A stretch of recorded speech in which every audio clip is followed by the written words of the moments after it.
അതേ പ്രിയപ്പെട്ടവരെ, യഥാർത്ഥമായിട്ടും മനുഷ്യരൊക്കെയും എങ്ങോട്ടാണ് പോകുന്നതെന്ന് ഇന്ന് ഞങ്ങൾക്കറിയാം. നമ്മൾ ഈ പാട്ട് കേട്ടതുപോലെ ഈ ദേശമല്ല നമ്മുടെ ദേശം, അക്കരെയാണ് നമുക്കൊരു ദേശം എന്ന് നമ്മൾ കേട്ടു. അപ്പോൾ നമ്മൾ വിചാരിക്കും ഈ വയലിനക്കരെ, ഈ പുഴയുടെ അക്കരെ അല്ല പ്രിയപ്പെട്ടവരെ. നോക്കി, പിന്നെ നമ്മുടെ യഥാർത്ഥമായിരിക്കുന്ന ഒരു ജീവിതത്തിലേക്ക് നിങ്ങളെ ഒന്ന് ശ്രദ്ധ തിരിച്ചോട്ടെ. നമ്മളെല്ലാവരും മനുഷ്യരായിട്ടാണല്ലോ ഭൂമിയിൽ ജനിച്ചത്, തീർച്ചയായിട്ടും അതെ. പക്ഷെ നമ്മൾ പല ജാതിയിലും പല മതത്തിലുമായിട്ട് അങ്ങ് ജീവിച്ചു. കാരണം നമ്മുടെ മാതാപിതാക്കൾ അങ്ങനെയായിരുന്നു. നമ്മുടെ മാതാപിതാക്കൾ നമുക്ക് തന്നിരിക്കുന്ന വിശ്വാസത്തിനൊത്തവണ്ണം നമ്മൾ ആ ജനിച്ച വിശ്വാസത്തിൽ നിന്നുകൊണ്ട് മറ്റു മതങ്ങളെയും കുറ്റം പറഞ്ഞ് അവരുടെ വിശ്വാസത്തെയും കുറ്റം പറഞ്ഞ് നമ്മളിങ്ങനെ പോവുകയാണ്. തമ്മിൽ സ്പർദ്ധയാണ്, വഴക്കാണ്. എന്നാൽ നോക്ക് പ്രിയപ്പെട്ടവർ, ഇതിനേക്കാൾ അപ്പുറം ഞങ്ങൾ നിങ്ങളോട് പറയുവാനുള്ള കാരണം, യഥാർത്ഥത്തിൽ നമ്മുടെ ജാതിയും മതവും ഒക്കെ ഒന്ന് അല്പനേരം ഒന്ന് മാറ്റിവെച്ച് നമ്മൾ ഒരു മതത്തിലെ അംഗമല്ല, ഒരു രാജ്യത്തിലെ അംഗമല്ല. ഞാനൊരു മനുഷ്യനാണ്. ഇന്നലെ ഞാൻ ജനിച്ചു, നാളെ ഞാൻ മരിച്ചു പോവുകയാണ്. ഇത്ര മാത്രം നിങ്ങൾ ചിന്തിക്കുക. എന്താണ്? ഇന്നലെ ഞാൻ ഒരു മനുഷ്യനായിട്ട് ഇവിടെ ജനിച്ചു, നാളെ ഞാൻ മരിച്ചങ്ങ് പോവുകയാണ്. പിന്നെ ഈ ലോകം എന്നെ അറിയുന്നില്ല, എന്റെ കുഞ്ഞുങ്ങൾ പോലും എന്നെ ഓർക്കാറുമില്ല. അപ്പോൾ ഇത്ര ചെറുതായിരിക്കുന്ന ക്ഷണികമായിരിക്കുന്ന ഒരു ജീവിതം മാത്രമേ നമുക്കുള്ളൂ. നമുക്കറിയാം, കഴിഞ്ഞ ദിവസങ്ങളിൽ, കഴിഞ്ഞ ചൊവ്വാഴ്ച തോന്നുന്നു രാത്രികാലം എന്ന് മാത്രം സ്വപ്നം നെയ്തുകൊണ്ട് കിടന്നുറങ്ങിയ ഒരു ജനമാണ് നമ്മുടെ വയനാട്ടില്. പക്ഷെ എന്താണ്, ഒരു നിമിഷങ്ങൾ കൊണ്ട്, മിനിറ്റുകൾ കൊണ്ട് ആ പ്രദേശം പോലും മണ്ണ് മൂടിപ്പോയി. അവരുടെ സ്വപ്നങ്ങളെല്ലാം ഇവിടെ തകർന്നടിഞ്ഞു. ഇത്രയുമല്ല ഉള്ളൂ നമ്മുടെ ജീവിതം, അത്രയുമേ ഉള്ളൂ. നമുക്കിതൊക്കെ അറിയാമെങ്കിലും ഈ പ്രശ്നം വരുമ്പോൾ നമ്മൾ ഒന്ന് താക്കും. എന്താ, നമ്മളെ തന്നെ താഴ്ത്തിയിട്ട് പറയണം, ഇത്രയേ ഉള്ളല്ലോ, ഞാൻ പിന്നെ എന്തിനാണ് ഈ അഹങ്കരിക്കുന്നത് എന്നൊക്കെ നമ്മളങ്ങ് ചിന്തിക്കാറുണ്ട്. പക്ഷെ 2 ദിവസം കഴിയുമ്പോൾ ഇതെല്ലാവരും മറന്നു പോകുന്നു. കൊറോണ നമ്മൾ മറന്നുപോയി, ഇതിനു മുമ്പുള്ള ദുരന്തങ്ങൾ മറന്നുപോയി, ഇതും നമ്മൾ നാളെ അങ്ങ് മറന്നു പോവുകയാണ്. വീണ്ടും നമ്മൾ എന്താണ്, നമ്മുടെ യഥാർത്ഥമായിരിക്കുന്ന അനുഭവത്തിലേക്ക് വരികയാണ്. നിങ്ങളോട് ഞാൻ ഒരു കാര്യം പറയാം. നമ്മുടെ മനുഷ്യരുടെ ഒരു ദുസ്വഭാവം ഞാൻ പറഞ്ഞു തരാം. 2018 അസാധാരണമായിരിക്കുന്ന ജലപ്രളയം നമുക്കിവിടെ ഉണ്ടായി. നോക്ക് പ്രിയപ്പെട്ടവരെ, അന്ന് നമ്മൾ എല്ലാവരും മനുഷ്യരായിട്ട് തീർന്നു. ഏതാനും ദിവസം നമ്മൾ വെറും മനുഷ്യരായിട്ട് തീർന്നു. നമുക്കുള്ള ബിസ്ക്കറ്റ് മറ്റൊരാൾക്ക് കൊടുത്തു, നമുക്കുള്ള ഭക്ഷണം മറ്റൊരാൾക്ക് കൊടുത്തു. മതം നോക്കിയില്ല, ജാതി നോക്കിയില്ല, രാഷ്ട്രീയം നോക്കിയില്ല. നമ്മുടെ ആ വെള്ളം കയറാത്ത വീടായിരുന്നുവെങ്കിൽ അയൽവക്കക്കാരെയും ദൂരെ നിന്ന് വന്നവരെയൊക്കെ നമ്മളെ വീട്ടിൽ പാർപ്പിച്ചു. അന്ന് നമ്മളെല്ലാവരും മനുഷ്യരായിരുന്നു. അത് നമ്മളെല്ലാവരും മനുഷ്യരായിരുന്നു. നമുക്ക് മതമില്ലായിരുന്നു, ജാതി ഇല്ലായിരുന്നു, രാഷ്ട്രീയമില്ലായിരുന്നു. തമ്മിലുള്ള സ്നേഹം നമ്മൾ കാണിച്ചു.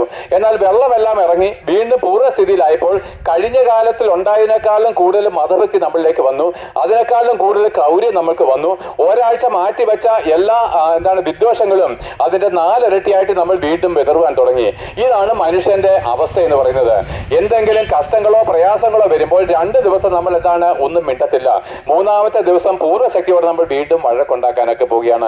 ഇതാണ് യഥാർത്ഥമായിരിക്കുന്ന ഒരു മനുഷ്യന്റെ അനുഭവം. എന്നാൽ നോക്ക് പ്രിയപ്പെട്ടവരെ, നമ്മൾ ഇങ്ങനെയൊക്കെ കടന്നു പോകുന്നുവെങ്കിലും ഞങ്ങൾ യേശുക്രിസ്തുവിന്റെ നാമം ഈ ദേശത്ത് ഘോഷിക്കുമ്പോൾ നിങ്ങൾ തന്നെ വിചാരിക്കും അത് ഒരു മതപ്രഭാഷണമല്ലയോ? അല്ല പ്രിയപ്പെട്ടവരെ, ഞാൻ പറഞ്ഞു വരുന്നത്, ഞങ്ങൾ യേശുക്രിസ്തുവിന്റെ നാമം ഈ ദേശത്തെ പ്രസംഗിക്കുമ്പോൾ ഞങ്ങളെ ഹിന്ദുമത വിശ്വാസികൾ കേൾക്കുന്നുണ്ട്, ക്രിസ്തീയ മതവിശ്വാസികളും കേൾക്കുന്നുണ്ട്. അപ്പോൾ ഹിന്ദുമത വിശ്വാസികൾക്ക് ഒരു സംശയമുണ്ട്, ഇത് ക്രിസ്ത്യാനികളുടെ ദൈവമല്ലയോ? ആവട്ടെ, നിങ്ങൾ ഇവിടെ കാണാൻ പള്ളിയിലച്ചന്മാരോ അല്ലെങ്കിൽ അങ്ങനെയുള്ള പള്ളി പോകുന്ന ക്രിസ്ത്യാനികളുണ്ടെങ്കിൽ അവരോടൊന്ന് പോയി ചോദിക്കാമോ ദൈവം ആരാണെന്ന്? അവർക്ക് ഉത്തരമില്ല. അപ്പൊ പിന്നെ യേശു ക്രിസ്തുവിനെ അവർ അറിഞ്ഞിട്ടില്ല. നമുക്കും അറിഞ്ഞുകൂടാ. എന്റെ പേര് വിജയഗോപാൽ എന്നാണ്, ഞാനൊരു ഹിന്ദുമത വിശ്വാസത്തിൽ ജനിച്ചവനാണ്. ദൈവം ആരെന്ന് എനിക്ക് അറിയാമായിരുന്നില്ല. എന്നാൽ ഇന്ന് എനിക്ക് നല്ല കൃത്യവും വ്യക്തമായിട്ടുള്ള ഒരു കാര്യമുണ്ട്. ആവട്ടെ, പിന്നെ എന്തിനാണ് യേശു ക്രിസ്തുവിനെ പ്രസംഗിക്കുന്നത്? തിന്നും കുടിച്ചും അങ്ങ് ജീവിച്ചാൽ പോരെയോ? പട്ടിണി മാറിയാൽ പോരെയോ? നല്ലൊരു വീട് വെച്ചാൽ പോരെയോ? മക്കളുടെയും മക്കളുടെ തലമുറകളെയും കണ്ടാൽ പോരെയോ? ഇത്യാദി ചിന്തകളാണ് മനുഷ്യർക്കുള്ളത്. എന്നാൽ പ്രിയപ്പെട്ടവരെ, നിങ്ങൾക്ക് അറിയാത്തതും എന്നാൽ നിങ്ങൾ ചിന്തിക്കാത്തതുമായിരിക്കുന്ന ഒരു കാര്യം ഞങ്ങൾ നിങ്ങളോട് പറയുന്നത്, ഈ ഭൂമിയിലെ ജീവിതം ക്ഷണികമാണ് എന്ന് നിങ്ങൾക്കറിയാം. പണ്ട് കവിമാര് പാടിയതുപോലെ വെള്ളത്തിലെ നീർക്കുമിള പോലെ അല്ലെങ്കിൽ നീർക്കുമിള പോലെ പൊട്ടിപ്പോകുന്നതാണെന്നൊക്കെ നമുക്ക് എല്ലാവർക്കും അറിയാവുന്ന കാര്യമാണ്. എന്നാൽ നമുക്കറിയാവുന്ന കാര്യം ഇത്രയേ ഉള്ളൂ, നമ്മൾ ഒരു ദിവസം മരിക്കും. മരിച്ചതിന് ശേഷം നമ്മളെ ആരെങ്കിലും കുഴിച്ചിടും അല്ലെ ദഹിപ്പിക്കും. ഇത്രയും കാര്യം മാത്രമേ നമുക്കറിയൂ. ഒരു കാര്യം കൂടെ അറിയാം, നമ്മുടെ അതാത് മതത്തിന്റെ പുരോഹിതന്മാർ വന്ന് മരിച്ച നമുക്ക് വേണ്ടി നമ്മുടെ മക്കളോ അനുജന്മാരോ അല്ലെങ്കിൽ അച്ഛന്മാരോ ഒക്കെ വന്ന് ശുശ്രൂഷ ചെയ്യും. തൂവ പ്രാർത്ഥന ചെയ്യും, അടിയന്തരം ചെയ്യും. അത്ര മാത്രമേ നമുക്കറിയത്തുള്ളൂ. പക്ഷേ ഇന്നവരെ മരിച്ചുപോയ വ്യക്തികൾ എങ്ങോട്ടാണ് പോയതെന്നും അവർക്കിനി വരുവാനിരിക്കുന്ന സമയങ്ങളിൽ എന്താണ് സംഭവിക്കുന്നതെന്നും നിങ്ങൾ അന്വേഷിച്ചില്ല, അതുകൊണ്ട് കണ്ടെത്തിയതുമില്ല. ഈ ശുശ്രൂഷ ചെയ്യുന്ന പള്ളിയിലച്ഛനും അറിയത്തില്ല, ഈ ശുശ്രൂഷ ചെയ്യുന്ന ഈ തന്ത്രിമാർക്കും അറിയത്തില്ല ഈ മരിച്ചവന്റെ ആത്മാവ് എങ്ങോട്ടാണ് പോകുന്നത്. എന്നാൽ നോക്ക് പ്രിയപ്പെട്ടവരെ, ഞങ്ങൾ യേശുക്രിസ്തുവിന്റെ നാമം പേറി ഇവിടെ നിൽക്കുമ്പോൾ നിങ്ങളിൽ ഒരുവൻ അല്ലെങ്കിൽ ഞങ്ങളിൽ ഒരുവൻ മരിച്ചതിന് ശേഷം എങ്ങോട്ടാണ് പോകുന്നതെന്നും സത്യദൈവം ആരെന്നും ആ ദൈവത്തിന്റെ ഇഷ്ടം എന്താണെന്നും ഞങ്ങൾ തിരിച്ചറിഞ്ഞതുകൊണ്ട് അത് നിങ്ങളോട് ആ വിഷയം സംസാരിക്കാൻ അത്രേ ഞങ്ങൾ വന്നത്. അപ്പോൾ മരണമുള്ള എല്ലാവരും ഒന്ന് കേട്ടുകൊള്ളണമേ. ഒരിക്കൽ മരിക്കുമെന്ന് കാര്യം ഉറപ്പുള്ള എല്ലാവരും ഞങ്ങളെ അല്പനേരം കേൾക്കുക. അതായത് ഒരിക്കൽ മരിക്കുകയും പിന്നെ ന്യായവിധിയും സകല മനുഷ്യർക്കും ദൈവമാണ് നിശ്ചയിച്ചിരിക്കുന്നത്. അതായത് ഒരിക്കൽ നമ്മൾ മരിക്കും, മരിച്ചതിന് ശേഷം നമുക്കൊരു ന്യായവിധിയുണ്ട്. അതെങ്ങനെ സംഭവിക്കുന്നത്? മരിച്ചു കഴിഞ്ഞാൽ എന്നെ ദഹിപ്പിച്ചല്ലേ കളയുന്നത്? മരിച്ചു കഴിഞ്ഞാൽ ഈ ശരീരം കൊണ്ട് കല്ലറയ്ക്കത്തല്ലേ ഇടുന്നത്? പിന്നെങ്ങനെ ഈ ദൈവം നമ്മളെ ന്യായം വിധിക്കുന്നത്? പ്രിയപ്പെട്ടവരെ കേട്ടുകൊള്ളുവിന്, ദൈവം ന്യായം വിധിക്കും. കാരണം ദൈവം സർവ്വശക്തിയുള്ളവനാണ്. ഈ ആകാശത്തിലേക്ക് ഒന്ന് നോക്കുവിന്, ഈ സൂര്യചന്ദ്ര നക്ഷത്രാദികളെ ഒന്ന് കാണുവിന്, ഈ സമുദ്രത്തെ നീരുറവുകളെയും നമ്മൾ ശ്വസിക്കുന്ന വായുവിനെ പറ്റിയൊക്കെ ഒന്ന് ചിന്തിപ്പിന്. പ്രിയപ്പെട്ടവരെ, ഒരു നാൾ ഇവിടെ ഉണ്ടായിരുന്നില്ല. ഈ ആകാശമോ ഭൂമിയോ പ്രപഞ്ചമോ ഒരു നാൾ ഇവിടെ ഉണ്ടായിരുന്നില്ല. ദൈവം ഇതെല്ലാം ഉണ്ടായി വരട്ടെ എന്ന് പറഞ്ഞപ്പോൾ അവൻ കൽപ്പിച്ച മാത്രയില് ഇല്ലായ്മയിൽ നിന്ന് ഇതെല്ലാം ദൈവത്തിന്റെ ഹിതപ്രകാരം ഉണ്ടായി വന്നവനാണ്. ആ വ്യക്തിയെ പറ്റിയാണ് ഞങ്ങൾ സംസാരിക്കുന്നത്. അപ്പോൾ നിങ്ങൾ ബുദ്ധിയുള്ളവരാണെന്ന് ഞങ്ങൾ വിചാരിക്കുന്നു. നോക്ക് പ്രിയപ്പെട്ടവരെ, ഈ ആകാശവും ഭൂമിയും ഒരുവന്റെ സൃഷ്ടിക്കപ്പെടാതെ ഉണ്ടാവുകയില്ല. ഈ ചെറിയ ഭവനങ്ങളൊന്നും ഒരു നാൾ ഇവിടെ ഉണ്ടായിരുന്നില്ല. ഏതാനും പതിറ്റാണ്ടുകൾക്ക് മുമ്പ് വന്നു കഴിഞ്ഞാൽ ഇവിടെ എല്ലാം വയൽ പ്രദേശങ്ങളായിരുന്നു. ഒരു പക്ഷേ റോഡ് തന്നെ കാണുമായിരുന്നു എന്ന് ഞങ്ങൾക്ക് അറിഞ്ഞുകൂടാ. പക്ഷെ ഏത് ഭവനം ചമയ്ക്കുവാനും ഒരു പുരുഷൻ വേണമെന്നുള്ള നിലയിൽ ഈ മനോഹരമായിരിക്കുന്ന ആകാശവും ഭൂമിയും സൃഷ്ടിക്കുവാനും ഒരു വ്യക്തി വേണമായിരുന്നു. അങ്ങനെ ദൈവം ആദിയിൽ ആകാശത്തെയും ഭൂമിയെ സൃഷ്ടിച്ചു. അതിനുശേഷം എന്താണ്? എല്ലാ ജീവജാലങ്ങളെയും അവൻ സൃഷ്ടിച്ചു. വാക്കുകൊണ്ടാണ് ഉണ്ടായി വരട്ടെ എന്ന് കൽപ്പിച്ചപ്പോൾ ഉണ്ടായി വന്നതാണ് ഈ പ്രപഞ്ചവും ഇതിലെ ജീവജാലങ്ങളും. എന്നാൽ മനുഷ്യനെ ദൈവം സൃഷ്ടിക്കുന്നത് ഉണ്ടായി വരട്ടെ എന്നല്ല. പിന്നെ എന്താണ്? മണ്ണുകൊണ്ട്, ഈ പൊടിയിലെ ഈ ഭൂമിയിലെ പൂഴി കൊണ്ട് മനുഷ്യന്റെ പ്രതിമയെ അവൻ സൃഷ്ടിച്ചു. എന്നിട്ട് അതിൽ തന്റെ ജീവശാസ്ത്രം മുതി നോക്ക്. പിന്നെ അവന്റെ കരവിരുതാണ് നമ്മുടെ ശരീരം. ദൈവത്തിന്റെ കരവിരുത് കൊണ്ടാണ് ദൈവത്തിന്റെ അതേ രൂപത്തിൽ ഒരു കുറ്റവുമില്ലാതെ ഒരു ഊനവുമില്ലാതെ സകല ജ്ഞാനവും തികഞ്ഞവന്റെ ആ ഹൃദയത്തിലെ നിരൂപണത്തിനൊത്തവണ്ണം നമ്മളെ ദൈവം സൃഷ്ടിച്ചു. പ്രിയപ്പെട്ടവരെ, ബുദ്ധിമാന്മാരെന്ന് പറയുന്ന നിങ്ങളോട് ചോദിക്കട്ടെ, സ്വന്തം ശരീരത്തിന്റെ ഫങ്ഷൻസുകളെ പറ്റി നിങ്ങൾ ചിന്തിച്ചിട്ടുണ്ടോ? എത്ര അത്ഭുതകരമാണ് പ്രിയപ്പെട്ടവരെ. എത്ര ലക്ഷം കിലോമീറ്റർ നീളമാണ് നമ്മുടെ ഈ ചെറിയ ശരീരത്തിൽ കൂടെ കടന്നു പോകുന്ന ഞരമ്പുകളെല്ലാം കൂട്ടിക്കെട്ടിയാൽ അത് ലക്ഷക്കണക്കിന് കിലോമീറ്റർ നീളമുണ്ട് പ്രിയപ്പെട്ടവരെ. ഇനി നമ്മൾ 100 വയസ്സ് വരെ ജീവിച്ചാൽ 50 വയസ്സ് വരെ ജീവിച്ചു കഴിഞ്ഞാൽ ഈ ബ്ലഡിനെ ശുദ്ധീകരിക്കുന്നു, അതിനെ വീണ്ടും എന്താണ് ശരീരത്തിൽ കൂടെ പമ്പ് ചെയ്യുന്നു. ആ പമ്പ് ചെയ്യപ്പെട്ട ആ രക്തം എന്താണെന്ന് അറിയാമോ? അത് അശുദ്ധമായിട്ട് തീരുമ്പോൾ വീണ്ടും ഹൃദയത്തിനകത്തേക്ക് കൊണ്ടുപോയി ശുദ്ധീകരിച്ച് വീണ്ടും പമ്പ് ചെയ്യുന്നു. അതിന്റെ സിസ്റ്റമാണ് നമ്മൾ ഇന്ന് കാണുന്നത്. മലിനവെള്ളം, മലിനജലം അത് ശുദ്ധീകരിച്ച് വീണ്ടും നമുക്ക് കുടിവെള്ളമായിട്ട് തീരുന്ന ഈ ലോകത്തിന്റെ അവസ്ഥ നമുക്കറിയാം. എന്നാൽ നമ്മുടെ ശരീരത്തിൽ ചെയ്യുന്ന ഈ ഫംഗ്ഷൻസിനെ പറ്റി ചിന്തിച്ചു കഴിഞ്ഞാൽ നമ്മൾ അത്ഭുതപ്പെട്ടു. ഇത്ര അത്ഭുതകരമായിട്ട് എന്നെ സൃഷ്ടിച്ചവൻ ആരാണ്? ഇത്ര അത്ഭുത വിഷയമായിട്ട് എന്നെ സൃഷ്ടിച്ചവൻ ആരാണ്? ഇത്ര മനോഹരമായിരിക്കുന്ന ഈ ആകാശവും ഭൂമിയും സകല ജ്ഞാനവും തികഞ്ഞിരിക്കുന്ന ഈ പ്രപഞ്ചങ്ങളെ സൃഷ്ടിച്ചവൻ ആരാണ്? പ്രിയപ്പെട്ടവരെ, യഥാർത്ഥമായിട്ടും ബുദ്ധിമാൻ ആരാണെന്ന് അറിയാമോ? ഈ മനോഹരമായിരിക്കുന്ന ആകാശത്തെയും ഭൂമിയെ സൃഷ്ടിച്ചത് ആരാണെന്ന് അന്വേഷിക്കുന്നവനും അതിനെ കണ്ടെത്തുന്നവനുമാണ് യഥാർത്ഥമായിരിക്കുന്ന ബുദ്ധിമാൻ. ഒരിക്കൽ ഒരു പോലീസ് ഓഫീസർ, അദ്ദേഹം ഒരു ഹിന്ദുമത വിശ്വാസിയാണ്, എന്റെ വീട്ടിൽ കടന്നു വരികയാണ്. കേസല്ല, ഒരു കാര്യം അന്വേഷിക്കാൻ വേണ്ടി വന്നതാണ്. അപ്പോൾ അദ്ദേഹം എന്താണ്? അദ്ദേഹം നല്ല വായനാശീലമുള്ളവനാണ്, എല്ലാ മതങ്ങളെയും പറ്റി പഠിക്കുന്നവനാണ്. അവൻ പോലീസ് ഓഫീസർ ആണെങ്കിൽ തന്നെ എന്താണ്? തത്വജ്ഞാനത്തിന്റെ ആത്മാവുള്ളവനാണ്. അപ്പോൾ ഈ അന്വേഷണമൊക്കെ കഴിഞ്ഞ് അദ്ദേഹം ചോദിച്ച ചോദ്യത്തിനൊക്കെ ഞാൻ ഉത്തരം കൊടുത്തു കഴിഞ്ഞപ്പോൾ അദ്ദേഹം പറയാണ്, ആത്മീയ കാര്യങ്ങളിലേക്ക് ഞങ്ങളുടെ വിഷയം വരികയാണ്. എന്നിട്ട് ഇങ്ങനെ പറഞ്ഞു വന്നപ്പോൾ അദ്ദേഹം ഒരു ശ്ലോകമൊക്കെ ചൊല്ലി, അനന്തം അജ്ഞാതം അവർണ്ണനീയം ഈ ഭൂലോകഗോളം തിരിയുന്ന മധ്യേ അതിന്റെ എങ്ങാണ്ട് ഒരിടത്തിരുന്ന് നോക്കുന്ന മർത്യൻ കഥയെന്ത് കണ്ടു. പണ്ട് നമ്മുടെ കേരളക്കരയിലുള്ള ഒരു കവി എഴുതിയ ഒരു ശ്ലോകമാണ്. അപ്പോൾ അദ്ദേഹം പറഞ്ഞു, ഈ പ്രപഞ്ചം എത്ര ഭയാനകമാണ്, എത്രയോ ബൃഹത്താണ്, ഇതിന്റെ ഒരു കോണ് പോലും മനുഷ്യർ കണ്ടെത്തിയിട്ടില്ല, ഇതിന്റെ അവസാനം മനുഷ്യർ എന്ന് കണ്ടെത്താനാണെന്ന് എന്നോട് ചോദിച്ചു. അപ്പോൾ ഞാൻ അദ്ദേഹത്തോട് പറഞ്ഞു, സാറേ അതിന്റെ ആവശ്യം എന്താണ്? ഈ സൂര്യന്റെയും ചന്ദ്രന്റെയും നക്ഷത്രങ്ങൾക്ക് അപ്പുറം അത് കോടാനുകോടി, അത് ഒരിക്കലും എന്തില്ലാത്ത അനുഭവത്തിൽ പോയി കൂട്ടിക്കോട്ടെ, ഇതിന്റെ എന്ത് കണ്ടെത്തിക്കൊണ്ട് നമുക്ക് എന്താ പ്രയോജനം എന്ന് ചോദിച്ചു. അദ്ദേഹം ഇച്ചിരി നിശബ്ദമായിട്ട് കേട്ടിരുന്നു. എന്നിട്ട് ഞാൻ പറഞ്ഞു, സാറേ ഈ പ്രപഞ്ചം എന്താണെന്നോ ഈ പ്രപഞ്ചത്തിൽ എന്തൊക്കെയുണ്ടെന്നോ കണ്ടുപിടിക്കുന്നവനല്ല ബുദ്ധിമാൻ, ഈ പ്രപഞ്ചത്തെ സൃഷ്ടിച്ചവൻ ആരാണെന്ന് കണ്ടെത്തി കഴിഞ്ഞാൽ നമ്മുടെ പ്രശ്നം തീർന്നില്ലേ എന്ന് ചോദിച്ചു. അപ്പോഴെന്താണ് ഒരു ഹിന്ദുമത വിശ്വാസിയായിരുന്ന ആ പോലീസ് ഓഫീസർ അല്പനേരം ചിന്തിച്ചിട്ട് പറഞ്ഞു, അതാണ് എന്റെ ശരിയെന്ന് പറഞ്ഞു. പ്രപഞ്ചത്തിൽ എന്തൊക്കെയുണ്ടെന്ന് അന്വേഷിക്കുന്നതല്ല, ഈ പ്രപഞ്ചത്തെ സൃഷ്ടിച്ചവൻ ആരെന്ന് കണ്ടെത്തുന്നവൻ അത്രേ ബുദ്ധിമാനെന്ന് അദ്ദേഹം സമ്മതിച്ചിട്ടാണ് എന്റെ വീട് വിട്ടുപോയത്. എന്ന് മാത്രമല്ല പ്രിയപ്പെട്ടവരെ, നമ്മളിപ്പോഴൊരു കാര്യം അറിയാം, നമ്മുടെ ബുദ്ധിശൂന്യതയെ പറ്റി പറയാം. നമ്മൾ മനുഷ്യരെല്ലാം ബുദ്ധിമാന്മാരാണല്ലോ. ഈ മനുഷ്യന്റെ ബുദ്ധി എവിടെയാണ് കൊണ്ടു ചെല്ലുന്നത്? ഭൂമി കിഴിച്ചു നോക്കിയാണ്. ഭൂമിയുടെ അടിയിൽ എന്താണ്, അതിന്റെ ഇന്റർകോറിൽ എന്താണ്, അപ്പൊ എന്താണ് ഭൂമി തുറന്ന് ഇതിനകത്ത് എന്താണെന്നാണ് കണ്ടുപിടിക്കുന്നത്. അപ്പോൾ മനുഷ്യന്റെ ബുദ്ധികേട് ഇവിടെ നമുക്ക് വെളിപ്പെട്ട് വരും. അതായത് പ്രിയപ്പെട്ടവരെ, ഭൂമി തുറന്നു നോക്കി ഇതിന്റെ ഇന്നർ കോറിൽ എന്താണെന്ന് അന്വേഷിക്കുന്ന മനുഷ്യനെ പോലെ വിഡ്ഢിയായിരിക്കുന്ന ഒരു മനുഷ്യനുണ്ടോ? ഞാനൊരു ഉപമ പറയാം. നിങ്ങളുടെ അപ്പന്, നിങ്ങളുടെ പിതാവ് നിങ്ങൾക്ക് മനോഹരമായിരിക്കുന്ന ഒരു വീട് തന്നു കൂട്ടിക്കോ. അദ്ദേഹം മരിച്ചുപോയി, അല്ലെങ്കിൽ അദ്ദേഹം പിടിയില്ല, ഒരു 2 കോടി രൂപയുടെ ഗ്രാനൈറ്റ് ഒക്കെ ഇട്ട മനോഹരമായിരിക്കുന്ന ഒരു വീട് നിന്റെ പിതാവ് നിനക്ക് ദാനമായിട്ട് നൽകി തന്നു, സൗജന്യമായിട്ട് നൽകി തന്നു. അപ്പോൾ കുറച്ച് നാൾ കഴിയുമ്പോൾ നിന്റെ ബുദ്ധി അങ്ങോട്ട് പെരുക്കിയിട്ട് നീ ഇങ്ങനെ ചിന്തിക്കാണ്, എടാ ഈ വീട് വെച്ചത് എങ്ങനെയാണ്, ഈ വീട്ടിൽ എന്തൊക്കെ വെച്ചാണ് ഈ വീട് പണിഞ്ഞത്, ഈ ഭിത്തി ഒന്ന് തുറന്നു നോക്കാം. അവൻ തുറന്നു നോക്കിയിട്ട് പറഞ്ഞു, ഇന്ന മെറ്റീരിയൽസ് വെച്ചാണ് ഈ വീട് പണിഞ്ഞത്. അവൻ അതിന്റെ തറ കുഴിച്ചു നോക്കി, എങ്ങനെയാണ് ഇത് പണിഞ്ഞത്. നോക്ക് പ്രിയപ്പെട്ട എന്റെ ഫൗണ്ടേഷൻ കുഴിച്ചു നോക്കിയാണ് എന്തൊക്കെ വെച്ചാണ് എന്റെ അപ്പൻ ഈ വീട് വെച്ചത്. നോക്ക് പ്രിയപ്പെട്ടവരെ, ഇങ്ങനെ തുറന്നു നോക്കുന്ന ആ മനുഷ്യൻ എന്താണ് സംഭവിക്കുന്നത്? നാളെ ഈ വീട് വീണ് അവൻ നശിപ്പിക്കുവാണ്. അപ്പൻ തന്ന മനോഹരമായിരിക്കുന്ന വീട്ടിൽ അപ്പന് നന്ദി പറഞ്ഞ് സന്തോഷത്തോടെ ജീവിക്കേണ്ട ഈ മകന് അപ്പൻ തന്ന വീട് എങ്ങനെ പണിഞ്ഞു എന്ന് തുറന്നു നോക്കുന്ന വിഡ്ഢിയായ മകനെ പോലെ ഈ ലോകവും ഈ ലോകത്തെ നയിക്കുന്ന ശാസ്ത്രവും, നോക്ക് പ്രിയപ്പെട്ടവരെ, ദൈവം തന്നെ ഈ മനോഹരമായിരിക്കുന്ന ഭൂമി തുറന്നു നോക്കി അവന്റെ ബുദ്ധികേട് കാണിച്ച് ഈ ഭൂമി നശിച്ചു പോയിക്കൊണ്ടിരിക്കണം. എന്താണ് ഇത്രയും കാര്യങ്ങൾ? പണ്ടും ഇതുപോലെ മഴ പെയ്തിട്ടുണ്ട്. എന്തുകൊണ്ടാണ് ഇപ്പോഴിങ്ങനെ കാര്യങ്ങൾ വരുന്നത്? ഒറ്റ കാര്യമുള്ളൂ പ്രിയപ്പെട്ടവരെ, അതിന്റെ ബലഹീനത നിമിത്തമാണ്, ഭൂമിയുടെ ബലഹീനത നിമിത്തമാണ്.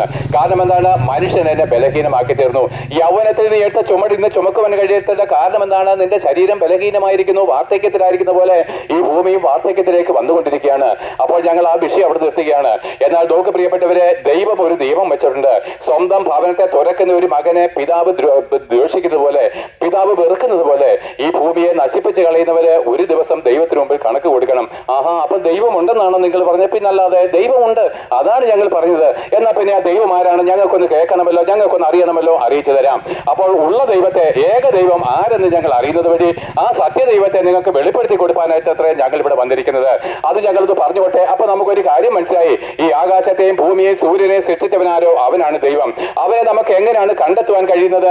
കണ്ടെത്തിയിട്ട് എനിക്ക് എന്നാ പ്രയോജനം? ഏതായാലും ചത്തുപോകും. എന്നാ പിന്നെ തിന്നും കുടിച്ചും കള്ളു കുടിച്ചും ഒക്കെ ജീവിച്ചാൽ പോലെ. അങ്ങനല്ല പ്രിയപ്പെട്ടവരെ, മരിച്ചതിന് ശേഷം ഒരു കണക്ക് തീർക്കണം ഇവന്റെ മുമ്പിൽ.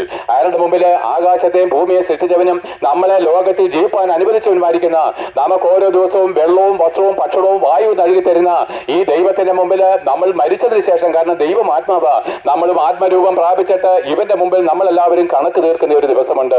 ആകയാൽ നോക്ക് പ്രിയപ്പെട്ടവരെ, മരണമുള്ള എല്ലാവരും കേട്ടുകൊള്ളുവിന്. അങ്ങനെ സകലത്തിനെ സൃഷ്ടിച്ചതിന് ശേഷം ദൈവം മനുഷ്യനെ 6000 വർഷങ്ങൾക്ക് മുമ്പ് തന്റെ അതേ രൂപത്തിലും സാദൃശ്യത്തിലും ഒരേ ഒരു പുരുഷനെ സൃഷ്ടിച്ചു. 2 പുരുഷന്മാരെ ദൈവം സൃഷ്ടിച്ചിട്ടില്ല, ഒരേ ഒരു പുരുഷനെ മാത്രമേ ദൈവം സൃഷ്ടിച്ചിട്ടുള്ളൂ. അവൻ ദൈവത്തിന്റെ മകനായിരുന്നു, വിശുദ്ധനായിരുന്നു. അവന് മതമില്ല, ജാതിയില്ല, കുലമില്ല, യാതൊന്നുമില്ല. അവൻ വിശുദ്ധനാണ്, ദൈവത്തിന്റെ മകനാണ്. നോക്കുവിന്, ആ ഏക പുരുഷനിൽ നിന്ന് തന്നെ ദൈവം ഭാര്യയെ കൊടുത്തു. ഈ ഭൂമിയിൽ ദൈവത്താൽ സ്ഥാപിതമായിരിക്കുന്ന ഏറ്റവും മനോഹരമായിരിക്കുന്ന അനുഭവമാണ് വിവാഹ ജീവിതം, കുടുംബജീവിതം. അത് ദൈവം അനുഗ്രഹിച്ചാക്കിയിരിക്കുന്ന ഒരു കാര്യമുണ്ട്. ആ വിവാഹ ജീവിതത്തെ തുച്ഛീകരിക്കുകയും വഞ്ചന കാണിക്കുകയും ചെയ്യുന്ന എല്ലാവരും ദൈവത്തിന് മുമ്പിൽ ഭയങ്കരമായിരിക്കുന്ന കുറ്റക്കാരാണ്. വിവാഹ ജീവിതത്തെ എന്താണ് അലസമായിട്ട് കാണുന്നവർക്ക് ആർക്കും ഒരു സ്വസ്ഥതയും കണ്ടെത്തുവാൻ കഴിയത്തില്ല. അത് സ്ത്രീ ആയാലും പുരുഷനായാലും മരണം കൊണ്ടല്ലാതെ വേർപിരിയാൻ സാധ്യമല്ലാത്ത ഈ വിവാഹ ജീവിതത്തില് അശുദ്ധികളോ അല്ലെങ്കിൽ എന്താണ് മറ്റുള്ള സ്നേഹമില്ലായ്മയോ മറ്റു വിധമായിരിക്കും തെറ്റായിരിക്കുന്ന വഴികളിലോ വിശ്വസ്തത ഇല്ലായ്മയോ കാണിക്കുന്നത് ദൈവത്തിന് കോപം ഉളവാക്കുന്ന കാര്യമാണ്. അതെന്താണ് അത്രയും പറഞ്ഞത്? അത് പറയേണ്ടത് ആവശ്യമുണ്ടായിരുന്നു. വിവാഹ ജീവിതം ഏറ്റവും മാന്യമാണ്, ദൈവത്താൽ സൃഷ്ടിതമാണ്. അതിനെ കളങ്കപ്പെടുന്നവരെല്ലാവരും ദൈവത്തിന് മുമ്പിൽ കണക്ക് കൊടുക്കണം. എന്നാൽ അത് ഏത് മതമായാലും ശരി, ദൈവം എല്ലാവരുടെയും ദൈവമാണ്. അവൻ ക്രിസ്ത്യാനികളുടെ ദൈവമല്ല, ഹിന്ദുക്കളുടെ ദൈവമല്ല, മുസ്ലിങ്ങളുടെ ദൈവമല്ല, ഏതെങ്കിലും മതവുമായിട്ട് ചേർന്ന് നിൽക്കുന്ന ഒന്നും ദൈവമല്ല. ഉണ്ടായി വന്നത് ദൈവമല്ല, ഉണ്ടാക്കപ്പെട്ടവനും ദൈവമല്ല. എന്നാൽ ആകാശത്തെയും ഭൂമിയെയും സൃഷ്ടിച്ച ദൈവം എന്നേക്കും ഉള്ളവനാണ്. അനാദികാലം മുതൽ എന്ന് പറഞ്ഞാൽ ആദ്യവും അന്തവും ഇല്ലാത്തവൻ. നമ്മളൊരു വട്ടം വരച്ചു കഴിഞ്ഞാൽ ആദിയില്ല അന്തമില്ലാത്ത പോലെ ദൈവം സർവ്വവ്യാപിയാണ്, സർവ്വജ്ഞാനിയാണ്, സകലത്തിന് മുമ്പേ ഉള്ളവനാണ്, എന്നേക്കും ഉള്ളവനാണ്. അങ്ങനെ ദൈവം മനുഷ്യനെ തന്റെ രൂപത്തിൽ സൃഷ്ടിച്ചു. അവനിൽ നിന്ന് തന്നെ ദൈവം ഭാര്യയെ സൃഷ്ടിച്ച് അവന് കൊടുത്തു. അങ്ങനെ അവർ ആദ്യത്തെ കപ്പിൾസ് ആയിട്ട് ആദ്യത്തെ വിവാഹ ഉടമ്പടി ഭൂമിയുടെ മധ്യഭാഗമായിരിക്കുന്ന ഏദൻ പർദീസയിൽ 6000 വർഷങ്ങൾക്ക് മുമ്പ് ആരംഭിക്കുകയാണ്. എന്നാൽ ആ മനുഷ്യനും ദൈവം തമ്മിൽ എന്താണ്? അങ്ങേയറ്റ സ്നേഹമായിരുന്നു. അവർ തമ്മിൽ കൂട്ടായ്മ ഉണ്ടായിരുന്നു. എന്നാൽ ആ മനുഷ്യൻ പാപം ചെയ്ത് പ്രിയപ്പെട്ടവരെ, അവൻ ദൈവത്തെ തള്ളിക്കളഞ്ഞ് സാത്താനെ സ്നേഹിച്ചത് വഴി അല്ലെങ്കിൽ ലോകത്തെ സ്നേഹിച്ചത് വഴി ദൈവം അവന് വരുംകാലങ്ങളിൽ കൊടുക്കുവാനുണ്ടായിരുന്ന അനുഗ്രഹങ്ങളെ പറ്റി അവൻ അറിവില്ലാത്തത് കൊണ്ടും അല്ലെങ്കിൽ ദൈവത്തെ അവൻ സ്നേഹിക്കാതിരുന്നത് കൊണ്ടും അവൻ താൽക്കാലികമായിരിക്കുന്ന സുഖത്തിന് വേണ്ടി പാപം ചെയ്തു പ്രിയപ്പെട്ടവരെ. നമ്മളും അങ്ങനെയല്ലേ? അല്പനേരത്തെ സുഖത്തിന് വേണ്ടി ജീവിതാവസാനം വരെ കണ്ണീരൊഴുക്കുന്ന പാപം നമ്മുടെ ജീവിതത്തിലുണ്ട്. അല്പനേരത്തെ സുഖത്തിന് വേണ്ടിയിട്ടാണ് ഇന്ന് നീ കണ്ണീരൊഴുക്കിയത്. അത് വേണ്ടായിരുന്നു ഇത് തോന്നുമെങ്കിലും ചെയ്തു പോയി. ഇനി എന്താണ് പരിഹാരം? അതല്ല ഞങ്ങൾ പറഞ്ഞ പരിഹാരമുള്ള കാര്യം. കാര്യമാണ് ഞങ്ങൾ പറഞ്ഞു വരുന്നത്. അങ്ങനെ ആ മനുഷ്യൻ പാപം ചെയ്ത് അവൻ ദൈവത്തെ ഉപേക്ഷിക്കുകയും അവന്റെ അപ്പൻ ദൈവമായിരുന്നവൻ ഇപ്പോഴെന്താണ് ആ ദൈവത്തിന്റെ വിശുദ്ധി എന്നുള്ള പദവിയിൽ അവൻ മരിച്ച് അവൻ സാത്താന്റെ സന്തതിയും പാപിയുമായിട്ട് രൂപാന്തരം ചെയ്യപ്പെടുകയും ദൈവവും മനുഷ്യനും തമ്മിൽ ശത്രുതയിലാവുകയും ചെയ്തു. ഏക സത്യ ദൈവവും ഏക പുരുഷനും ഇപ്പോഴെന്താണ് ശത്രുതയിലാണ്. നമുക്ക് പ്രിയപ്പെട്ടവരെ, ദൈവത്തിനും മനുഷ്യർക്കും ഇടയിൽ ഒരു നടിച്ചുപരും പണിഞ്ഞു. നിങ്ങൾ പാപിയാണ്, ഞാനിതാ വിശുദ്ധനാണ്, നമ്മൾ തമ്മിൽ ഇനി കൂട്ടായ്മയില്ല. ദൈവവും മനുഷ്യനും തമ്മിലുള്ള കൂട്ടായ്മ 6000 വർഷങ്ങൾക്ക് മുമ്പ് ഭൂമിയിൽ മായ്ക്കപ്പെട്ടു. എന്നാൽ നമുക്ക് പ്രിയപ്പെട്ടവരെ, ആ ദൈവമില്ലാത്തവന്റെ ദൈവത്തിന്റെ ശത്രുവായിരിക്കുന്നവന്റെ സാത്താന്റെ സന്തതിയായിരിക്കുന്ന ഈ ആദം എന്ന് പറഞ്ഞ ഏക പുരുഷന്റെ രക്തത്തിൽ നിന്നാണ് ഈ ഭൂമിയിലെ സകല ജാതി മതസ്ഥരും ഉണ്ടായി വന്നത്. ഹിന്ദുവോ ക്രിസ്ത്യാനിയോ മുസ്ലിമോ ആരും ആയിക്കോട്ടെ, ഇന്ത്യക്കാരോ അമേരിക്കക്കാരോ പാകിസ്ഥാനികളോ ആയിക്കോട്ടെ, ഇന്നേ വരെ ഭൂമിയിൽ ജനിക്കുകയും മരിക്കുകയും ഇനി ജനിക്കാനുള്ളവരും മരിക്കാനുള്ളവരായിരിക്കുന്ന സകല ആൾക്കാരുടെ പിതാവ് ആദം എന്ന് പറഞ്ഞ പാപിയായിരിക്കുന്ന സാത്താന്റെ സന്തതിയിൽ നിന്ന് വന്നവരായതുകൊണ്ട് നമുക്കെല്ലാവർക്കും ദൈവമായിട്ട് ശത്രുത്വമാണ്. അല്ലയോ പ്രിയപ്പെട്ടവരെ, നമ്മൾ എന്തിനാണ് കാഴ്ച നേർച്ചകൾ വഴിപാടുകൾ യാഗങ്ങൾ തീർത്ഥാടനങ്ങൾ ചെയ്യുന്നത്? മരിച്ചതിന് ശേഷവും നമ്മളെന്താണ് കർത്തവ്യം ചെയ്യുന്നതിന്റെ കാര്യം എന്താണ്? വല്ലവിധേനയും മരിച്ചവന്റെ ആത്മാവ് വിശുദ്ധനായിരിക്കുന്ന ദൈവത്തിന്റെ സ്വർഗത്തിൽ പോകണം. ഇതാ ഇന്ന് കർക്കടക വാവാണ്, ഇന്ന് ബലിയിടുന്ന ഒരു ദിവസമാണ്. എന്നാൽ അടുത്ത വർഷവും നമ്മൾ തുടരും, പിന്നത്തെ വർഷം തുടരും, കഴിഞ്ഞ വർഷം ചെയ്താണ്. എന്നാൽ ഈ വ്യക്തി ജീവിച്ചിരുന്നപ്പോൾ ചെയ്ത പ്രവൃത്തികളാല് അദ്ദേഹത്തിന് എന്താണ് ദൈവത്തിന്റെ അടുക്കിലേക്ക് ചെല്ലുവാൻ യോഗ്യത നേടിയിട്ടില്ലെന്നുള്ളൊരു തെളിവാണിത്. എന്റെ അമ്മാവരൊരു കർമ്മിയായിരുന്നു, ഈ കാര്യങ്ങളെ പറ്റി എനിക്ക് അറിയാവുന്നതാണ്. എന്നാൽ ക്രിസ്തീയ മതവിശ്വാസികളും അങ്ങനെ തന്നെയാണ്. ഇവിടെ ഉണ്ടല്ലോ ജ്ഞാനായ കത്തോലിക്ക മർത്തോമയൊക്കെ, അതിൽ ചില വിഭാഗങ്ങള് മരിച്ചുപോയ വ്യക്തിയെ ഉണ്ടെന്നുള്ള ധാരണയില് കട്ടിലില് ദീപം കൊളുത്തി വെച്ചിട്ട് കുരിശ് രൂപം വെച്ചിട്ട് 40 ദിവസം പ്രാർത്ഥിച്ച് സ്വർഗത്തിൽ കയറ്റുവാൻ ശ്രമിക്കുന്നതിന്റെ കാര്യം എന്താ? നിങ്ങൾ ഇതെല്ലാം കണ്ടിട്ടുള്ളവരാണ്. ഈ ജീവിച്ചിരുന്ന അച്ചായൻ ജീവിച്ചിരുന്നപ്പോൾ ദൈവത്തെ അറിഞ്ഞിട്ടില്ല, അയാൾ നരകത്തിലേക്ക് പോകാൻ യോഗ്യനായിരുന്നു. അതുകൊണ്ട് വല്ല വിധേനയും നരകത്തിൽ ഞങ്ങൾ സ്വർഗത്തിൽ കയറ്റാൻ പോവുകയാണെന്നാണ് ഈ പുരോഹിതന്മാർ പറയുന്നത്. അവർക്ക് തന്നെ അറിയാം ഞങ്ങൾ കാണിക്കുന്ന ഭോഷത്വമാണ്, എങ്കിലും ഞങ്ങളുടെ വരുമാനമാണ്, എങ്കിലും ഞങ്ങളുടെ ഒരു ജോലിയാണ്, ഇതുകൊണ്ട് ചെയ്യുകയാണ്. പ്രിയപ്പെട്ടവരെ, ഇങ്ങനെയുള്ള കർമ്മികളോടുമൊക്കെ ഞാൻ സംസാരിക്കുമ്പോൾ അവർ പറയാം, എന്റെ മോനെ വയറ്റ് തടിക്കല്ലടാ, ഇതൊക്കെ ഞങ്ങളുടെ ഒരു ജോലിയല്ലേ. എന്നോട് നേരിട്ട് പറഞ്ഞാണ്. പ്രിയപ്പെട്ടവർ, നമ്മൾ വഞ്ചിക്കപ്പെട്ടു പോയിരിക്കുന്നു, അറിവില്ലായ്മ നമ്മൾ വഞ്ചിക്കപ്പെട്ടു പോയിരിക്കുന്നു. എന്നാൽ ഈ മനുഷ്യൻ പാപം ചെയ്ത വഴി അവന്റെ രക്തത്തെ പറഞ്ഞ നമ്മളെല്ലാവരും ദൈവമല്ലാത്തതിനെ ആരാധിച്ചുകൊണ്ട് പല ജാതി മതവിശ്വാസങ്ങൾ തിരിഞ്ഞുകൊണ്ട് ദൈവത്തെ അറിയാൻ വയ്യാത്ത ജനം ദൈവമാണെന്ന് സ്വന്തം ഇഷ്ടത്തിൽ നിരൂപിച്ച് സ്വന്തം ആഗ്രഹത്തിനൊത്തവണ്ണമുള്ള ദൈവങ്ങളെ സൃഷ്ടിച്ച് സ്വന്തം ഇഷ്ടമുള്ള യാഗങ്ങളും കർമ്മങ്ങളും അതിന് മുമ്പിൽ അർപ്പിച്ച് ദൈവമില്ലാത്തവരായിട്ട് മരിച്ച് സത്യദൈവത്തിന് മുമ്പിൽ നരകത്തിലേക്ക് ഒടുങ്ങിപ്പോകുമ്പോൾ ലോകാവസാനമായിരിക്കുന്ന ഈ സമയത്ത് ഇങ്ങനെ അതിക്രമങ്ങളാലും പാപങ്ങളാലും നശിച്ചുപോയ നമ്മളെ പാപമോചനം തന്ന് ദൈവം പരിശുദ്ധനായിരിക്കുന്ന ദൈവത്തോടു കൂടെ ജീവിക്കണമെങ്കിൽ നമുക്കൊരു പാപമോചനം ആവശ്യമായതുകൊണ്ട് ആദം മുഖാന്തരം നമ്മളിലേക്ക് കടന്നു വന്ന ഏക പുരുഷൻ മുഖാന്തരം നമ്മളിലേക്ക് കടന്നു വന്ന ഈ പാപത്തിന് പരിഹാരം നമ്മുടെ നേർച്ച കാഴ്ചകൾ കൊണ്ടോ തീർത്ഥാടനങ്ങൾ കൊണ്ടോ കഴിയാത്തത് കൊണ്ടും നമ്മുടെ പുരോഹിതന്മാരുടെ പ്രാർത്ഥനകൾ കൊണ്ട് കഴിയാത്തത് കൊണ്ടും ദൈവം തന്റെ പുത്രനായിരിക്കുന്ന ക്രിസ്തുവിനെ, ആകാശത്തെയും ഭൂമിയെ സൃഷ്ടിച്ച ദൈവവചനമായിരിക്കുന്ന പുത്രനെ, ആദിയിൽ വചനമുണ്ടായിരുന്നു, വചനം ദൈവത്തോടു കൂടിയായിരുന്നു, വചനം ദൈവമായിരുന്നു, അവൻ ആദിയിൽ ദൈവത്തോടു കൂടെയായിരുന്നു, സകലവും അവൻ മുഖാന്തരം ഉളവായതൊന്നും അവനെ കൂടാതെ ഉളവായതല്ല. ആകാശത്തെയും ഭൂമിയെ സൃഷ്ടിച്ച ദൈവവചനമായിരിക്കുന്ന ദൈവപുത്രനായിരിക്കുന്ന ക്രിസ്തുവിനെ പിതാവായിരിക്കുന്ന ദൈവം സ്വർഗത്തിൽ ഭൂമിയിലേക്ക് ഒരു മനുഷ്യനായിട്ട് ഇറക്കി വിടുകയാണ്. ഒരു മനുഷ്യ ശരീരം ഉള്ളവനായിട്ട് അവനെ ഇറക്കി വിട്ടത് പ്രിയപ്പെട്ടവരെ, ദൈവത്തിന് ഒരു കോടതിയുണ്ട്, കോടതിയിൽ ഒരു നിയമമുണ്ട്. ആ നിയമം എന്താണെന്നറിയാമോ? പാപത്തിന്റെ ശമ്പളം മരണമത്രേ. എല്ലാവരും കേട്ടുകൊള്ളുവേൻ, മരണമുള്ള എല്ലാവരും കേട്ടുകൊള്ളുവേൻ. അപ്പന്മാരെ, നിങ്ങളുടെ മക്കളെ സ്നേഹിക്കുന്നവർ കേട്ടുകൊള്ളുവിന്. ഞങ്ങൾ 5-8 മിനിറ്റ് കൊണ്ട് പ്രസംഗം നിർത്തി പോകും. എന്നാൽ നമ്മൾ മരിച്ചതിന് ശേഷം വീണ്ടും കണ്ടുമുട്ടും. ഈ പ്രസംഗം നിങ്ങളുടെ ചെവികളിലേക്ക് വീണ്ടും കടന്നു വരും. അന്ന് ഈ പ്രസംഗം കേട്ട നിങ്ങൾ ഇന്ന് അനുസരിക്കാതെ മരിക്കുന്നവർക്ക് നിങ്ങൾ അന്ന് നിലവിളിക്കും, അയ്യോ കർത്താവേ, ഞങ്ങൾ തെറ്റിപ്പോയി, ഞങ്ങളുടെ മതഭക്തി കൊണ്ടും ഞങ്ങളുടെ പിതൃപാരമ്പര്യം കൊണ്ടും ഞങ്ങളെ വഞ്ചിച്ച പുരോഹിതന്മാരുടെ തെറ്റായിരിക്കുന്ന ഉപദേശം കൊണ്ടും ഞങ്ങൾ വിശ്വസിച്ച് ഈ സത്യദൈവത്തിന്റെ വാക്കുകളെ കേൾക്കാതെ മരിച്ചതുകൊണ്ട് ഞങ്ങളെ രക്ഷിപ്പാൻ ഇനി ആരുമില്ല, നരകവിധി മാത്രമേ ഉള്ളൂ എന്ന് പറഞ്ഞുകൊണ്ട് നിലവിളിയോടുകൂടെ തീ നരകത്തിലേക്ക് ഇറങ്ങിപ്പോകാതിരിക്കേണ്ടതിന് ശ്രദ്ധ വെച്ച് കേട്ടുകൊള്ളുവിന്. ലോക പ്രിയപ്പെട്ടവരെ, അങ്ങനെ ആ കർത്താവായിരിക്കുന്ന യേശുക്രിസ്തു ലോകത്തിലേക്ക് വരികയാണ്. ഈ ഭൂമിയുടെ ഏറ്റവും മനോഹരമായിരിക്കുന്ന അനുഭവം എന്താണെന്നറിയാമോ? ഒരിക്കൽ നീൽ ആംസ്ട്രോങ് ആണ് തോന്നുന്നു, അവൻ ചന്ദ്രനിൽ പോയി കാലുകുത്തിയിട്ട് അവിടെ അമേരിക്കയുടെ പതാക ഉയർത്തി. എന്നാൽ ആ നീൽ ആംസ്ട്രോങ് അവിടെ അദ്ദേഹമാണെന്ന് തോന്നുന്നു. അദ്ദേഹം പറഞ്ഞൊരു കാര്യമുണ്ട്, ഞാൻ ചന്ദ്രനിൽ കാലുകുത്തിയത് ലോകത്തിന് അത്ഭുതമാണ്. എന്നാൽ ചന്ദ്രനിൽ കാലുകുത്തി എനിക്കൊരു അത്ഭുതമേ അല്ല. കാരണം എന്താണെന്നറിയാമോ? ഈ ചന്ദ്രനിൽ ഞാൻ കാലുകുത്തിയപ്പോൾ ഓർക്കുന്ന കാര്യം എന്താണെന്നറിയാമോ? ഈ ചന്ദ്രനെ സൃഷ്ടിച്ചവൻ, ഈ ഭൂമിയെ സൃഷ്ടിച്ചവൻ, ഈ സൂര്യനെ, ഈ ഗോളങ്ങളെ സൃഷ്ടിച്ചവൻ ഈ ഭൂമിയിൽ തന്റെ പദമൂന്നി നടന്നു എന്നുള്ളതാണ് എന്റെ അത്ഭുതമെന്ന്.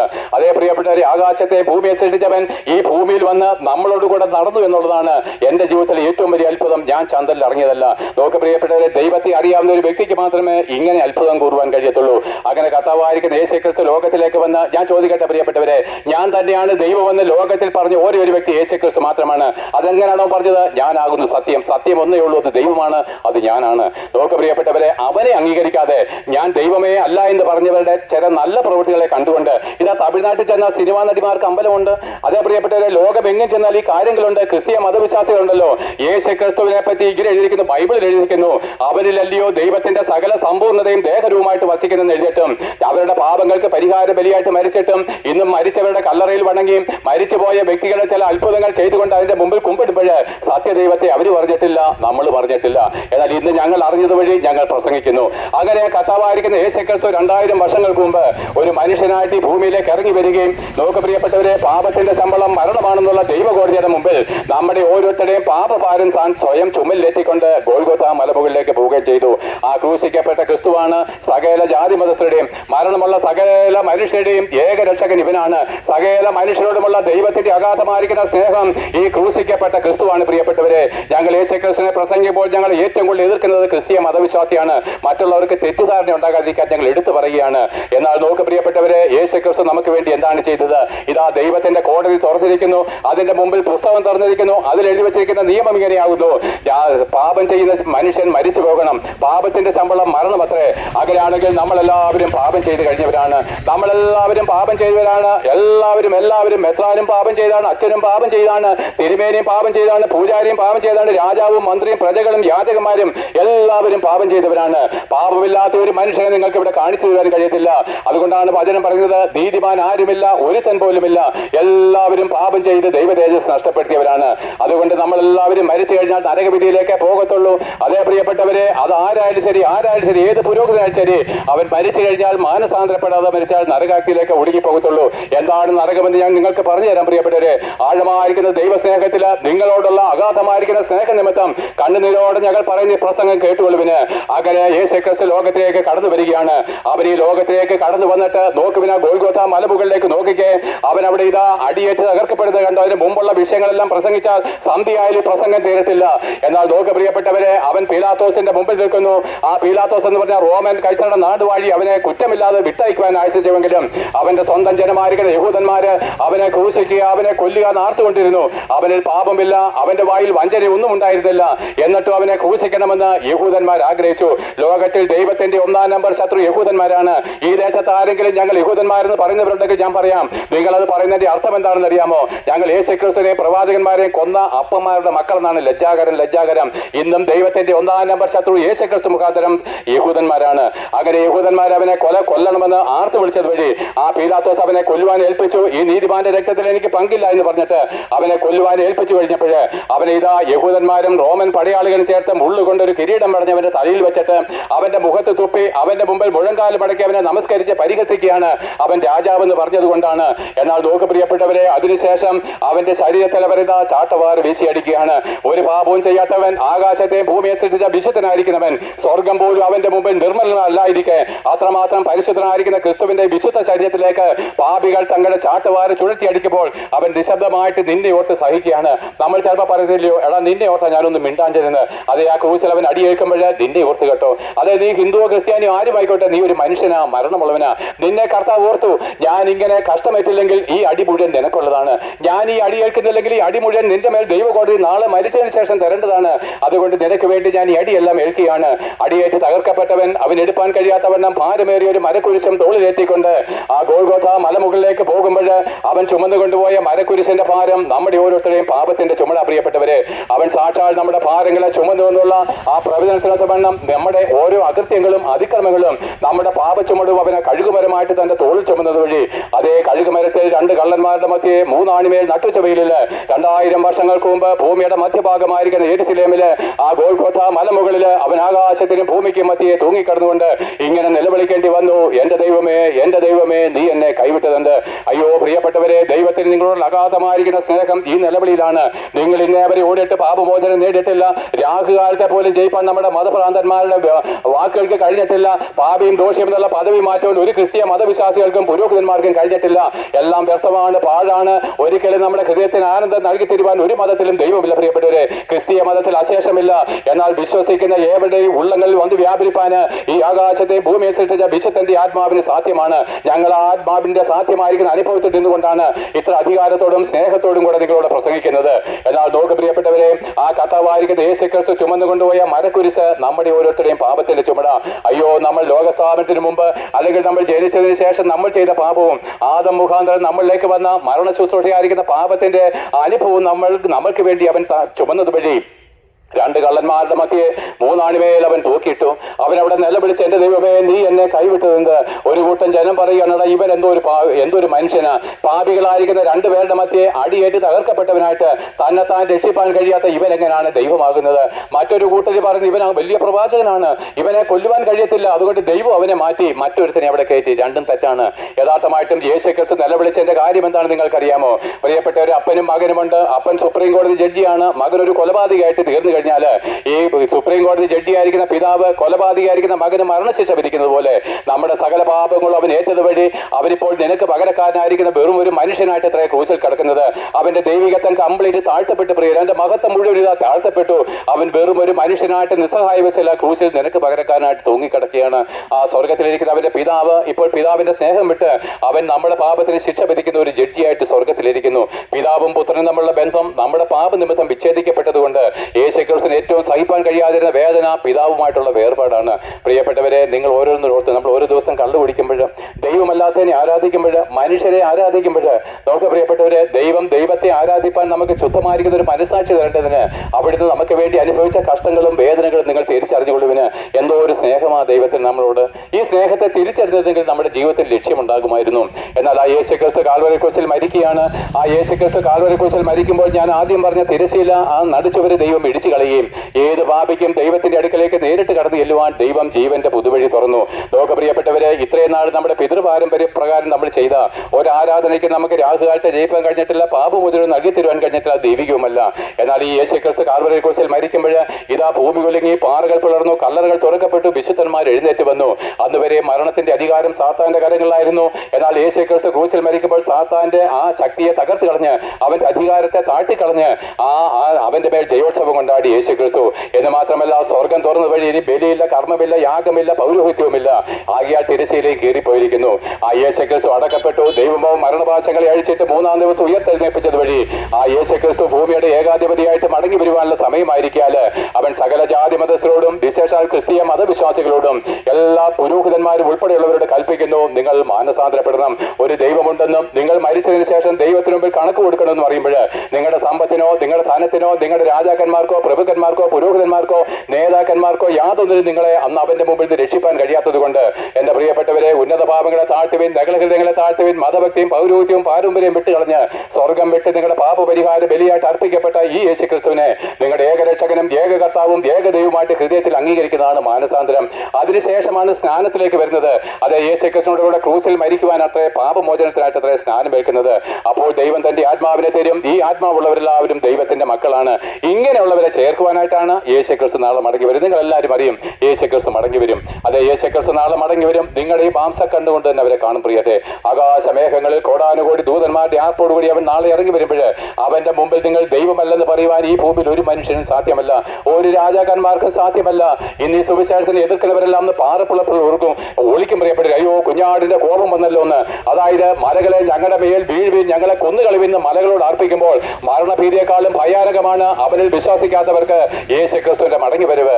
എന്നാൽ ഞങ്ങൾക്കോ അവന്റെ വരവിന് വേണ്ടി ഞങ്ങൾ ആകാംക്ഷയോടെ കാത്തിരിക്കുന്നു. ഞങ്ങൾ പാപമോചനം നേടിയിരിക്കുന്നു. കർത്താവിന്റെ വരവിന് വേണ്ടി കാത്തിരുന്നുകൊണ്ട് അവന് വേണ്ടി കഷ്ടവും നിന്നയമേറ്റുകൊണ്ട് സാക്ഷ്യം പറഞ്ഞുകൊണ്ട് ഞങ്ങളുടെ ഓട്ടം തികപ്പാൻ ഞങ്ങൾ ആഗ്രഹിക്കുന്നു. എന്നാൽ നോക്ക് പ്രിയപ്പെട്ടവരെ, അപ്പന്മാരെ, നിങ്ങളുടെ കുഞ്ഞുങ്ങൾക്ക് രക്ഷ വേണമോ? നമ്മൾക്ക് പിന്നെ യേശുക്രിസ്തു നാളെ മടങ്ങി വരുമ്പോൾ ഞങ്ങളും അവനോട് കൂടി 1000 ആണ്ടി ഭൂമി വാഴും, നിങ്ങൾക്കും വാഴാം. ഇങ്ങനെയാണെങ്കിൽ അതിനുശേഷം ലോകം അവസാനിക്കും. അന്ന് നമ്മൾ പുത്രനായിരിക്കുന്ന ക്രിസ്തുവിനോട് കൂടെ സ്വർഗത്തിലേക്ക് പറന്നു പോകും. എന്നാൽ നമ്മൾ ഇതിനെ നിഷേധിച്ച് നമ്മൾ ഉന്നത ഭാവത്തിലും നഗരഹൃദയത്തിലും മതഭക്തിയും രാഷ്ട്രീയ ചായവിൽ നിന്നുകൊണ്ട് ഈ ക്രിസ്തുവിന്റെ രക്തത്തെ നിഷേധിച്ചാണ് മരിക്കുന്നതെങ്കിൽ അവനൊരു ക്രിസ്തീയ പുരോഹിതനാണെങ്കിൽ പോലും ഇന്നാണ് യേശുക്രിസ്തു മടങ്ങി വരുന്നതെങ്കിൽ ഇന്നേക്ക് 1000 ആണ്ട് തികയുന്നത് ലോകം അവസാനിക്കുമെന്നും അന്ന് ഈ പാപിയായിട്ട് മരിച്ചടക്കപ്പെട്ട എല്ലാവരും, ദഹിപ്പിക്കപ്പെട്ട എല്ലാവരും അവരുടെ കല്ലറകളിൽ നിന്നും ചാരത്തിൽ നിന്നും ഇതേ രൂപത്തിൽ എഴുന്നേറ്റ് വന്ന് ഈ കർത്താവായിരിക്കുന്ന യേശുക്രിസ്തുവിന്റെ സിംഹാസനത്തിന് മുമ്പിൽ നിൽക്കണം. പ്രിയപ്പെട്ടവരെ, നിങ്ങൾ ഓരോരുത്തരും ദൈവസന്നിധിയിൽ നിങ്ങളുടെ ജീവിതത്തിന്റെ കണക്ക് കൊടുക്കണം. എന്റെ പ്രസംഗത്തിന്റെ കണക്ക് കണക്ക് കൊടുക്കണം. ഞാൻ പ്രസംഗിക്കുമ്പോൾ ഈ പ്രസംഗത്തിന്റെ കണക്ക് ഞാനും ദൈവത്തിന് കൊടുക്കണം. നോക്ക് പ്രിയപ്പെട്ടവർ, എത്ര ഭയാനകമാണ് അത്. നിങ്ങൾ യേശുക്രിസ്തുവിനെ അംഗീകരിച്ചില്ല, ക്രിസ്തീയ മതവിശ്വാസികൾ പോലും മാനസാന്തരപ്പെടാതാണ് മരിക്കുന്നതെങ്കിൽ, എന്റെ പ്രിയപ്പെട്ടവരെ, അവൻ നമ്മളെ ന്യായം വിധിച്ച് നരകാഗ്നിയിലേക്ക് തള്ളിക്കളഞ്ഞാൽ എത്ര കോടി വർഷം എന്നൊരു കണക്കില്ല, അതിന് അവസാനമില്ല. അത് എറ്റേണലാണ്, ഇൻഫിനിറ്റിയാണ്, നിത്യതയാണ്. 1, 2, 3 എന്നുള്ള എണ്ണസംഖ്യയ്ക്ക് അവസാനമില്ലാത്തതുപോലെ നമ്മളൊരാളുടെ ആത്മാവ് നരകാഗ്നിയിലേക്ക് വീണാൽ തീക്കകത്ത് നമ്മളെ രക്ഷിപ്പാൻ പുരോഹിതന്മാർക്ക് കഴിയത്തില്ല, അവരുടെ ധൂപപ്രാർത്ഥനയ്ക്ക് കഴിയത്തില്ല, പിണ്ടാടിത്തങ്ങൾക്ക് കഴിയത്തില്ല. നോക്ക് പ്രിയപ്പെട്ടവരെ, അന്ന് നമ്മൾ കണ്ണുനീരോടെ അതിനകത്ത് ഞൊളഞ്ഞ് കിടക്കേണ്ടി വരും. ആ ചാകാത്ത പുഴുക്കളുടെ ഇടയിൽ പുഴുവിനോട് കൂടെ നമ്മൾ ഞൊളക്കേണ്ടി വരും. അത് 1 വർഷവും 2 വർഷവും അല്ല പ്രിയപ്പെട്ടതിന്, അവസാനമില്ല, മടങ്ങി വരവില്ല. അതുകൊണ്ടാണ് ഒരു ആത്മാവിനെ നഷ്ടപ്പെട്ട് കഴിഞ്ഞാൽ മടക്കി വരുത്തുവാൻ കഴിയത്തില്ല. അതുകൊണ്ട് ഞങ്ങൾ വേദനയോടെ, വളരെ വേദനയോടെ നിങ്ങളുടെ ആത്മാവ് സംബന്ധിച്ചുള്ള എരിവോടുകൂടി പ്രസംഗിക്കുന്നു. ആകിയാൽ നിങ്ങൾ ചിന്തിപ്പിന്, എന്റെ സ്നേഹിതൻ തരുന്ന പുതിയ നിയമം വായിച്ച് സത്യയോട് വായിപ്പിന്. ഇവിടെയുള്ള ക്രിസ്തീയ മതവിശ്വാസികൾ ബൈബിളൊന്നും വായിച്ചിട്ടില്ല പ്രിയരെ. നിങ്ങൾ വിചാരിക്കുന്നത് ഇതൊക്കെ ഏതാണ്ട് വലിയ കാര്യമാണ് അവർക്ക്. അവരെ സംബന്ധിച്ചോളം ബൈബിളിനേക്കാൾ ഉപരി, ദൈവത്തെക്കാൾ ഉപരി അവരുടെ പിതൃപാരമ്പര്യം. അവർ നേരിട്ട് പറയുന്നത് ഞങ്ങൾക്ക് ബൈബിളൊന്നുമല്ല, ദൈവമൊക്കെ രണ്ടാമതാണ്, ഞങ്ങൾക്ക് എന്താണ് ഞങ്ങളുടെ പാരമ്പര്യം അവരിൽ ഇവിടെ ഒത്തിരി കത്തോലിക്കരും മർത്തോമക്കാരും ഒക്കെ എന്നോട് പറഞ്ഞിട്ടുണ്ട് പ്രിയപ്പെട്ട. ഇതെല്ലാം പോഷത്വമാണ്. എന്നാൽ യേശു ക്രിസ്തു നാളെ മടങ്ങി വരുമ്പോൾ ഈ ബൈബിൾ വെച്ച് നിങ്ങളെ ന്യായം വിധിക്കും. അത് നിങ്ങൾ ഹിന്ദുവോ ക്രിസ്ത്യാനിയോ മുസ്ലിമോ എന്നുള്ള നിയമമില്ല. നിങ്ങളൊരു മനുഷ്യനാണോ, ഈ ബൈബിൾ എഴുതപ്പെട്ട ദൈവത്തിന്റെ വചനമാണോ, ഈ ബൈബിൾ വെച്ചാണ് ദൈവം നമ്മളെ ന്യായം വിധിക്കുന്നത്. അതുകൊണ്ട് ബുദ്ധിയുള്ളവരായിട്ട് ഭൂമിയിൽ ജീവിക്കുമ്പോൾ ദൈവത്തിന്റെ വചനം വായിച്ച് അതിനെ വിശ്വസിച്ച് അനുസരിച്ച് അംഗീകരിച്ച് അവന്റെ വരവിന് വേണ്ടി വിശുദ്ധിയോടെ കാത്തിരുത്തുകൊള്ളുവെന്ന് ഘോഷിച്ചുകൊണ്ട് ഈ പ്രസംഗം ഇവിടെ നിർത്തുന്നു. എല്ലാവരെയും യേശു ക്രിസ്തു മുഖാന്തരം ദൈവം അനുഗ്രഹിക്കുമാറാകട്ടെ.